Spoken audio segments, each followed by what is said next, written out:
तो जैसा कि हमने प्रीवियस लेक्चर्स में हम लोग देख रहे थे कि ऑक्सीडाइजिंग प्रॉपर्टी के बारे में बात कर रहे थे, मगर वीडियो काफ़ी लेंदी हो चुकी थी। दैट इज़ वाई मैंने उसको वहाँ पर स्टॉप करके यहाँ पर मैं फर्दर कंटिन्यू कर रहा हूँ कि हम लोग देखने वाले हैं कि ऑक्सीडाइजिंग प्रॉपर्टी के बारे में। ठीक है, कि जैसा कि हम बताया कि सल्फ्यूरिक एसिड जब हॉट एंड कंसनट्रेटेड होता है, मतलब कि हॉट कंडीशन में होता है, तो सल्फ्यूरिक एसिड एक पावरफुल ऑक्सीडाइजिंग के तौर पर इस्तेमाल करा जाता है। पावरफुल ऑक्सीडाइजिंग एजेंट की तरह काम किया करता है।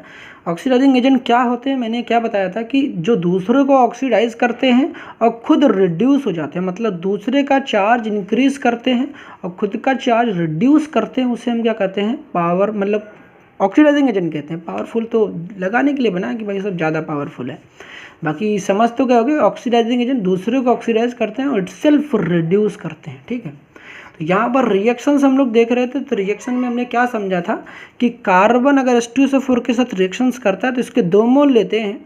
तो यहाँ पर आपको पता 2 मोल लेने से इसके हाइड्रोजन मेरे पास 4 हो जाते हैं, और ये जो H2 सल्फेट दिख रहा है इसको 2 बार मैंने लिख लिया, SO4 2 माइनस लिख लो, यहाँ पर सल्फेट को 2 बार लिख लिया, SO4 2 माइनस SO4 2 माइनस। ठीक है, यहाँ पर मैंने खुद की देखो याद करने की टेक्निक है बस। ठीक है, ऐसा कोई मेथड वेथड नहीं है, बाकी आपको तो रट्टाफिकेशन लगाना चाहते हो तो लगा लो, बाकी मैं थोड़ा सा अपना टेक्निक बता रहा हूँ मैंने किस तरीके से इन रिएक्शंस को लर्न कर रखा है, अपनी दिमाग में कैसे फीडअप किया है। हमने कि सल्फेट को मैंने 2 बार लिखा, उसके बाद मैंने कोशिश किया कि जब भी इन रिएक्शंस को परफॉर्म कर रहे हो, इनमें से कोई भी रिएक्शन, तो कोशिश करो SO2 आपको निकालना ही है, SO2 निकालना है और H2O निकलेगा ही निकलेगा। मतलब ये चीज़ कॉमन है आपके पास, ये तो निकलना ही निकलना है, SO2 और H2O निकलना ही निकलना है। तो पहले देखो करोगे कैसे, जब भी देखो आपने 2 SO4 लिखा, SO4 आपको यहाँ से भी SO2 एक निकाल लेनी है, यहाँ से भी SO2 निकाल लोगे। जब 4 ऑक्सीजन में से 2 ऑक्सीजन निकाल चुके, 2 ऑक्सीजन बच जाएगा O2, यहाँ से भी 2 ऑक्सीजन बच जाएगा और यहाँ पे भी SO2। तो देखो 2 SO2, इससे भी एक SO2, इससे भी एक SO2, तो 2 SO2 बन गया, तो 2 SO2 निकाल दिया। यहाँ पर भी देखो एक, मतलब एक O2 यहाँ बचा है, तो एक कार्बन एक ऑक्सीजन के साथ कॉम्बिनेशन करके CO2 बन गया। एक ऑक्सीजन बचा हुआ है यहाँ पर, और देखो 2 हाइड्रोजन बचे हुए हैं, 2 मतलब कि 4 हाइड्रोजन यहाँ पर है, देखो 2 2 जा 4, तो 4 हाइड्रोजन के साथ क्या 2 ऑक्सीजन आराम से आ सकते हैं। आपको पता होगा जितने, अगर आपको मैंने बताया था कि अगर H2O होता है, देखो हाइड्रोजन हमारे पास 2 होते हैं तो ऑक्सीजन 1 होता है, मतलब कि जितना हाइड्रोजन होता है ऑक्सीजन उसका हाफ होता है। अगर 4 हाइड्रोजन है, अगर और 2 हमारे पास 4 हाइड्रोजन, अगर 2 ऑक्सीजन है, तो क्या 2H2O नहीं बनाएंगे, तो हमारे पास कितने H2O बन जाएंगे, 2H2O बन जाएंगे। समझ में आया, देखो एक हाइड्रोजन मतलब 2 हाइड्रोजन, एक ऑक्सीजन, एक H2O बनाते हैं। मतलब कि देखो मैंने बताया कि 2 हाइड्रोजन और एक ऑक्सीजन, दिमाग में लगाओ, 2 हाइड्रोजन एक ऑक्सीजन एक H2O बनाते हैं, एक H2O बनाते हैं। उसी तरीके से अगर हमने बताया कि 2 मतलब कि 4 हाइड्रोजन है और 2 ऑक्सीजन है, तो 2 मतलब हमारे पास 2H2 बना लोगे, 2 2 जा 4 कर लोगे और 2 ऑक्सीजन यहाँ पर हो गया, 2H2O बन जाएंगे। ठीक, बाकी ये तो समझ में आ ही गया होगा। सिमिलर काम यहाँ भी करना है, यहाँ भी जरा समझो थोड़ा बहुत, देखो इतना कचरा करना पड़ेगा, पीछे जाके ना रफ में कर लेना, थोड़ा दिमाग लगाओ। हमने किसी तरीके से यहाँ भी करो जरा, सल्फर की रिएक्शन करानी है H2SO4 के साथ, फिर से यहाँ पे H2SO4 के 2 ही मोल लेना है आपको। फिर से मैंने क्या बताया कि इस SO4 को ना SO4 2 माइनस को 2 बार लिख लो, SO4 को 2 बार लिख लो, SO4 2 माइनस को 2 बार लिखो। यहाँ से भी मैंने कहा ना एक बार SO2 निकाल दो, ठीक है, SO2 निकाल दोगे, ठीक है, साथ ही साथ देखो रिएक्शन नहीं है, याद करें टेक्निक है, ठीक है, SO2 निकाल ली दो। यहाँ पर देखो 2 ऑक्सीजन निकाल, एक सल्फर एक ऑक्सीजन निकाल चुके हो, देखो 2 ऑक्सीजन बच गए यहाँ पर भी। हमने उसी तरीके से यहाँ भी देखो SO2 और एक ऑक्सीजन यहाँ भी बच गए हैं। तो अब देखो होगा क्या, यहाँ देखो हमारे पास एक SO2 यहाँ से बना, एक SO2 यहाँ बन गया, 2 SO2 यही हो गए, मतलब रिएक्शन में 2 SO2 ऐसे ही बन गए यहाँ पर। ठीक है, और साथ ही साथ देखो एक सल्फ़र जो इसके साथ रिएक्शन करा रहे थे वो तो अभी कहीं इस्तेमाल ही नहीं किया ना, वो वाला सल्फ़र फिर एक ऑक्सीजन के साथ कॉम्बिनेशन करेगा, फिर एक SO2 और बन जाएगा। अभी तक मेरे हाइड्रोजन कुछ नहीं हुआ, तो 4 हाइड्रोजन और 2 ऑक्सीजन। देखो अभी मैंने बताया कि देखो हमारे पास अगर H2O लिखते हो और उसके आगे देखो 2 मल्टीप्लाई कर देते हो तो 4 हाइड्रोजन भी हो जाता है और 2 ऑक्सीजन भी हो जाता है। उसी तरीके से मैंने क्या बताया, तो देखो रिएक्शंस भी हो गई इजीली। तो देखो 2 SO2 यहाँ से और एक SO2 यहाँ से, कि 3 SO2 बन गए, 3 SO2 बन गए कि नहीं बन गए। तो देखो यहाँ पर 3 SO2 बन जाएगा और साथ ही साथ क्या बन जाएगा हमारे पास 2 H2O बन जाएंगे। तो रिएक्शंस आसान थी क्या, आराम से हो गया यार रिएक्शंस। थोड़ा दिमाग लगाना समझ जाओगे, ठीक है। ज़्यादा मैं अब क्या बताऊँ इसमें, समझ तो गई होगे, नहीं समझ में आएगा तो बता देना, थोड़ा सा दिमाग ज़रूर लगाना मैंने किया क्या, ठीक। तो ये भी रिएक्शंस हो गई। सिमिलर काम आपके पास H2S की रिएक्शन H2SO4 के साथ कराओगे, किसके साथ, H2SO4 के साथ कराओगे। सेम काम यहाँ भी करना है, H2S के साथ कराओगे, H2S की रिएक्शन H2SO4 के साथ कराना है। तो क्या करोगे, ठीक है।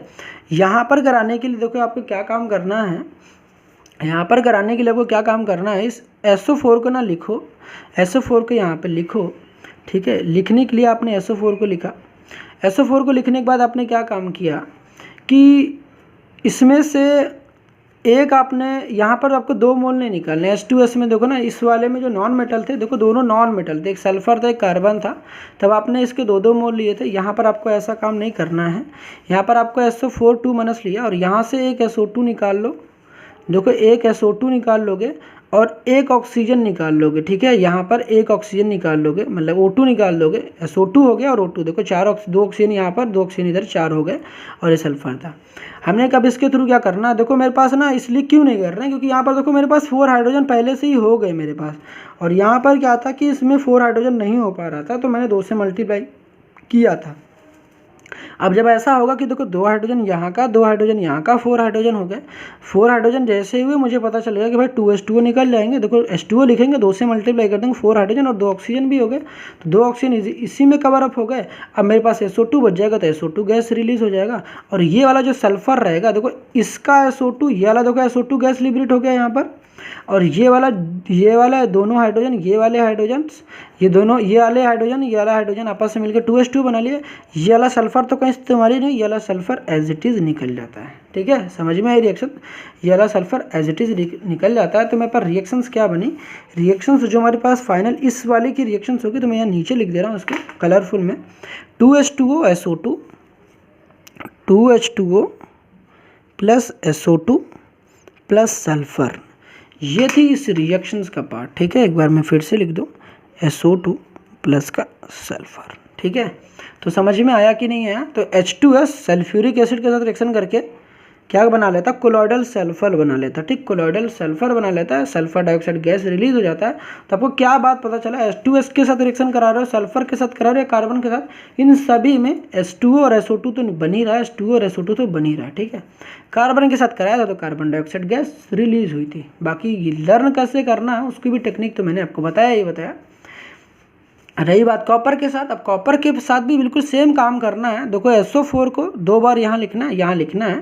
देखो जब से देखो यहाँ पर क्या था, H2S थोड़ा बड़ा था, यहाँ पर देखो किसी की 2 मोल नहीं लिए थे, यहाँ 1 ही मोल में काम चले गया। तो यहाँ देखो सब सिंगल है, यहाँ पर हाइड्रोजन देखो मेरे पास 4 नहीं, इन सब में देखो हाइड्रोजन मेरे पास 4 बनाने थे, देखो 2 यहीं पर हो गए थे और 2 यहाँ पर थे, 4 हाइड्रोजन मेरे पास हो गए थे। तो मुझे कोई टेक्निक लगानी नहीं पड़ी, यहाँ 2 से मुझे मल्टीप्लाई नहीं करना पड़ा, मगर इन सब में मुझे 4 हाइड्रोजन बनाने के लिए देखो 2 से मल्टीप्लाई करना पड़ा था, और यहाँ भी 4 बनाने के लिए मैं 2 से मल्टीप्लाई करूँगा। जब ऐसा करूँगा तो मेरे पास देखो होगा क्या, SO4 2- पहले बना लिया, SO4 2- फिर 2 बार लिख लिया। अब होगा क्या, जैसा कि आपको पता है कि कोई भी मेटल होते हैं, मेटल को जैसा कि पता सल्फेट होगा, नाइट्रेट होगा, इन सब की कॉम्बिनेशन करना बड़ा पसंद होता है। तो कॉपर सल्फेट के साथ कॉम्बिनेशन कर लेगा। तो जैसा कि आपको पता है कॉपर जो है, कॉपर 2+ में रहना ज़्यादा पसंद करता है, और SO4 2- के साथ कॉम्बिनेशन कर लेगा, फिर उस क्रॉस रूल के थ्रू क्या बना लेगा, CuSO4 बना लेगा, CuSO4 बना लेगा। तो ये जो होगा Cu और ये सल्फेट आपस में रिएक्शन करके CuSO4 बना लेंगे। अब यहाँ पर ज़रा ध्यान से देखो, इस वाले में क्या होगा, एक SO2 हो जाएगा, निकल जाएगा, और एक ऑक्सीजन बच जाएगा। एक SO2 यहाँ निकल गया, यहाँ पर 2 ऑक्सीजन है और 4 हाइड्रोजन है। तो H2O लिखकर अगर 2 से मल्टीप्लाई कर दोगे तो 4 हाइड्रोजन भी हो जाएंगे और 2 ऑक्सीजन भी हो जाएंगे। तो ये था कॉपर H2SO4 के साथ रिएक्शन करता है तो CuSO4 SO2 प्लस 2H2O बनाता है। ध्यान रहे, ये जो H2SO4 लिए वो हॉट एंड कंसनट्रेटेड है। मैंने शुरुआत में बताया था हॉट एंड कंसनट्रेटेड H2SO4 ही पावरफुल ऑक्सीडाइजिंग एजेंट के तौर पर काम करता है। डायल्यूट मत ले लेना, डायल्यूट के साथ रिएक्शन होती ही नहीं है। डायल्यूट H2SO4 कॉपर के साथ रिएक्शन नहीं करता है। Hot and concentrated H2SO4 copper के साथ रिएक्शन करता है। जो रिएक्शन आपने कॉपर के साथ लिखी वही रिएक्शन आप Pb के साथ भी लिख सकते हो, Hg के साथ भी लिख सकते हो, क्योंकि आपके बुक्स में ये 2 दे रखे हैं। बाकी ऐसे बहुत सारे एलिमेंट हैं, काफ़ी सारे, मगर आपको केवल कॉपर की प्रैक्टिस करनी, बाकी Pb करना आता है। जो आपने कॉपर के साथ करा है वही Pb हो जाएगा, बाकी सब चीज़ सेम है, ठीक है। Pb का मतलब यहाँ लेड है और Hg का मतलब मरकरी है। Reaction of H2SO4 with salt, salt के साथ रिएक्शन कैसे करेगा H2SO4, ठीक है। इसको ज़रा देखते हैं, ठीक है। ये देखो रिएक्शन जो मैंने बताया था ना, ये देखो रिएक्शन आ चुकी है। Describe the diagram of manufacturing method of HNO3 या H2SO4। कह रहा है कि HNO3 H2SO4 की मैन्युफैक्चरिंग मेथड लिखो। H2SO4 की मैंने बता दिया था आपने प्रीवियस लेक्चर्स में, HNO3 की भी बतानी है, मगर अभी मैं H2SO4 को कवर कर रहा हूँ। How does it react with H2SO4, कैसे रिएक्शन करता कार्बन के साथ, H2S के साथ, आयोडीन के साथ। तो कार्बन और H2S के साथ तो बता ही दिया, और कॉपर ऑपर के साथ भी थोड़ा एक्स्ट्रा ही बता रखा, ठीक है। बाय द वे कभी क्वेश्चन कुछ आते हैं तो फिर आप कर ले जाओगे, ठीक। तो PbNO3 और H2SO4 के साथ रिएक्शन होता है तो क्या होता है, जैसे कि आपको पता है कि यहाँ रिएक्शन देखो बड़ा ही आसान है। जब रिएक्शन करा रहे होगे तो इसको ना आयंस में ब्रेक डाउन करो, ये आयंस में आसानी से ब्रेक डाउन हो जाएगा क्योंकि ये आयनिक कंपाउंड है। तो Pb का चार्ज कहाँ पर है, Pb का चार्ज यहाँ पर है, तो Pb 2+ बना लेगा। और यहाँ पर NO3 का ऊपर चार्ज कितना होता है, NO3 के ऊपर एक माइनस होगा कि इसका चार्ज यहाँ लिखा हुआ है और 1 को हम लोग दिखाते नहीं है, मतलब कि -1 होगा। जो पहले लिखा गया उसके ऊपर पॉजिटिव आएगा, मगर पॉजिटिव कितना, तो यहाँ देखो लिखा गया 2 पॉजिटिव, Pb 2+। NO3 के ऊपर -1 चार्ज आएगा, मगर कितना चार्ज आएगा तो कहाँ पता चलेगा, यहाँ तो नीचे देखा 1 दिख रहा है, लेकिन दिखाते नहीं है हम लोग, बस वो अंडरस्टूड होता है कि यहाँ पर 1 है, ठीक है। तो NO3 एक माइनस होगा। H2SO4 में भी यही काम करेंगे, इसको ब्रेक डाउन करेंगे। तो यहाँ पर देखो जैसा कि आपको पता है कि H2SO4 का यहाँ पूरा चार्ज होता है, यहाँ पर लिखा होता है, तो यहाँ पर 1 लिखा है तो H के ऊपर 1+ आता है, और सल्फेट के ऊपर आपको पता होगा SO4 का चार्ज यहाँ लिखा है, सल्फेट के ऊपर 2- होता है। इतना तो ऐसे अंडरस्टूड होता है, पता होता है, लेकिन फिर भी मैं आपको बता दूं कि इसका चार्ज यहाँ लिखा गया, सल्फेट के ऊपर 2- यहाँ H+। अब करना भाई साहब कुछ भी नहीं है आपको, बस अपोजिट चार्जेस को आपस में कंबाइन कर देना है, मतलब कि इसके पॉजिटिव को दूसरे वाले नेगेटिव के साथ कंबाइन कर देनी है, चिपका देना है, और इसके पॉजिटिव को इसके साथ कॉम्बिनेशन करा देना है, ठीक है। तो ये Pb मतलब कि पॉजिटिव को नेगेटिव के साथ कॉम्बिनेशन करा देनी, क्योंकि जैसा कि आपको पता है कि पॉजिटिव और नेगेटिव चार्जेस में आपस में क्या होता है, डिफरेंट चार्जेस के बीच में अट्रैक्शन होता है ना, तो वही काम यहाँ करना है। पॉजिटिव और नेगेटिव को आपस में कंबाइन करा दोगे तो ये H+ और ये NO3 आपस में कंबाइन होंगे तो क्या बन जाएगा, HNO3 बन जाएगा। और ये जो होगा Pb और SO4 आपस में कंबाइन होंगे तो ये PbSO4 बन जाएगा। Pb पहले लिखेंगे, PbSO4, ठीक है। चार्जेस सेम है तो यहाँ पर ऊपर कैंसिल हो जाएंगे तो PbSO4 बन जाएगा। ये लेड सल्फेट होगा, ये HNO3 नाइट्रिक एसिड होगा। ये क्या है, नाइट्रिक एसिड, ये लेड सल्फेट है। आई होप यहाँ तक समझ में आ गई होंगी। ये सारे रिएक्शन जो मैंने बताई है इसको अच्छे से नोट डाउन कर लो, मैंने क्या क्या बता रखी है, ठीक है। अब देखते हैं इसके बाद की रिएक्शंस क्या है मेरे पास। जो सेम कॉन्सेप्ट बताया इस कॉन्सेप्ट का इस्तेमाल करना, ठीक है। रिएक्शंस पीछे आपके एग्जामिनेशन में पूछे जा चुके हैं, ठीक है, तो दिमाग लगाना, कर ले जाओगे। नेक्स्ट आपके पास रिएक्शन आता है कैल्शियम फॉस्फेट की रिएक्शन किसके साथ करानी है, H2SO4 के साथ। जैसा कि आपको पता है कि कैल्शियम दूसरे ग्रुप का है तो वैसे भी क्रिस क्रॉस रूल के थ्रू पता लगा सकते हो। तो कैल्शियम के ऊपर 2 पॉजिटिव चार्ज आएगा, तो कैल्शियम के ऊपर देखो इसका चार्ज यहाँ लिखा हुआ है तो कैल्शियम 2 पॉजिटिव, और इसका चार्ज यहाँ लिखा गया है तो PO4 3- बन जाएगा।